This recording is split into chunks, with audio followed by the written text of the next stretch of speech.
So when this car first came to our shop, he was lost. He didn't know where to go. The car came to us in pieces, and guess what? We figured it out. We got the car back together in one piece, and let me tell you, it was a journey. There was only one problem when he brought us the car, and that was guidance. Once we took a look at the car, we were like, oh, this is a lot, but guess what? We got the job done, and the car is immaculate. Let me show you guys how the car looked when it first reached our shop. I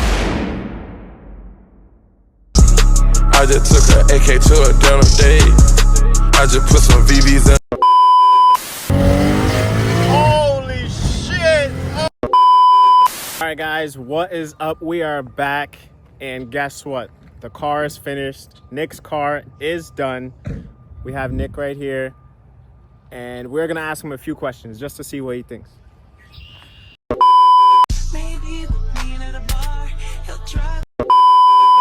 What's up, man? That shit. Chilling? Another day? Yep. So what do you think of the car so far? To be honest, man, I didn't know it could be this refined and like nice to drive every day, even if I wanted Yeah. the way it is. I mean, like just partial throttle, it feels like a little bit peppier than stock, and you're just getting around and you have all that torque, you don't really have to do anything. And then, I mean, once you get in it, it's insane. What would you recommend, first of all, to someone that would buy one of these off the lot? To go Stock? straight stock. Go straight single turbo or upgraded twins? Don't even waste $1 on anything for the whole car at all, unless it's like misfiring or something. You have to figure that out. Yep, regular But maintenance. if it's not misfiring, even if it's not boosting, not doing anything, throwing weird codes, if it's just starting up and everything, just buy shit for the single turbo. It looks like it's not even, it doesn't look like it has anything done to it either. That's the cool part. Super sleeper. So for the people that don't know, this car came fully dismantled, no motor, no trans, everything was out. And we got this put together pretty good. So what's the mod list on this car for the people that don't know? So, the motor was out because, as Ty discovered sometime before, it had like this crazy front seal job done to it where there was RTB stuffed in it and it was looking crazy. It was leaking anyway. Oh, the front crank seal. Yeah. So the front seal and the rear seal got done. The oil filter housing, all the gaskets got done. The coils are all B58 upgraded kit from VTC, every one of them. Yep, and then you got the 6870 turbo, Doc Race kit, the Doc Race manifold with injector dynamics, ID 1050s.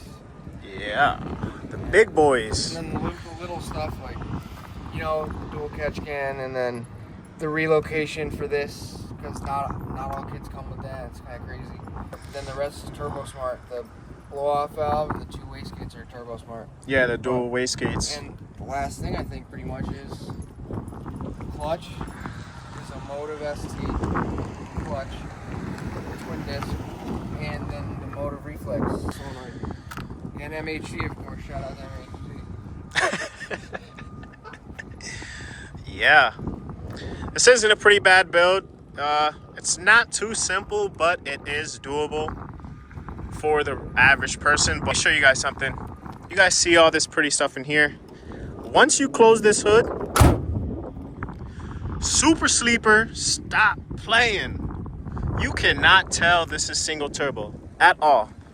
By the outside, you can't even see anything. Because most people have. Let me know in the comments if you think this is a single turbo with the hood closed. Please let me know. All right, so scale 1 to 10, what do you rate the build? 10, absolutely. 10 all the way? Mm-hmm. Okay. I mean, we got for what I wanted, it's above 10, you know what I mean? For what we discussed and how we planned everything out, like, it wasn't even going to be on ethanol before or anything like that. It was just going to be on 93,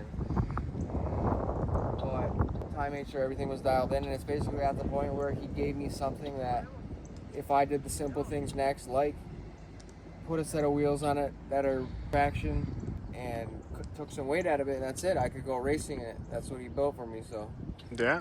straight up, it's a race car, but it's not because it has full interior. Everything works, you know. But it's that close to being a full-blown race car the second that stuff's gone. So. Yeah, this thing is a super sleeper. Well, we're about to drive back to the shop. I'll probably get like a little clip in there for you guys. But this is the final video for Nick's build. It is done, and he's super excited. He loves the car, and that's what we love to see.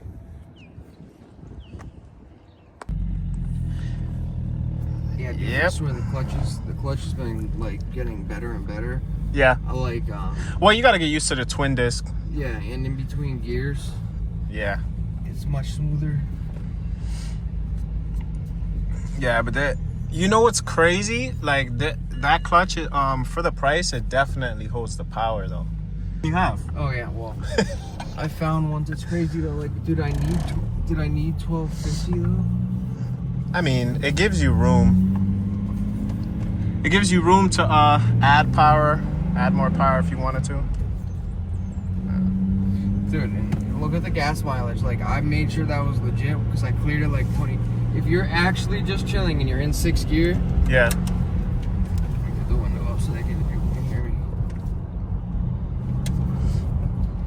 Yeah, if you actually put the set the gas mileage and go to check it and you're just cruising, you can get 25 in 6th gear because it's not like a supercharger where it's constantly drawing and parasitic loss and everything. Yeah. This I don't know why I keep up shifting. But yeah, 21.3 right now, taking on and off around town. Think about how big the turbo is and how much power it makes into getting that kind of MPG. Yeah, I'm not gonna lie. That's good. Like for turbo. this is so comfortable and like it feels so stock in here. Yeah. I could drive this to like Roof Chris or something. Bro, you could drive it far and be comfortable. Yeah, like to Vermont or like Maine. That's the plan, but you know what? The thing about it is I have to know. You're gonna teach me how to switch maps, but I don't give a fuck. I just want to make sure I'm running it on E. Yeah. Like, I'm just gonna try to do my best to have it, and if I don't have it, well, it's your fault. You gotta fucking get it, and you can drive it. But and then I think about it, and I'm like, but if you know you're going straight somewhere, Yeah. you better fucking turn it off and then learn how to put it back on eventually. So sooner or later. For sure. But for right now, where I have a jug in the back, so before I go back to South Windsor,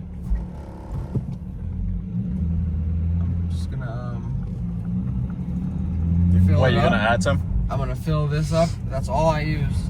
And it got down to half after the day and a half of driving it a couple times from yesterday before I picked it up. And my 5-gallon jug plus 2 gallons filled it up. So that makes sense. It's like 8 gallons. It's a 16-gallon tank. Yeah.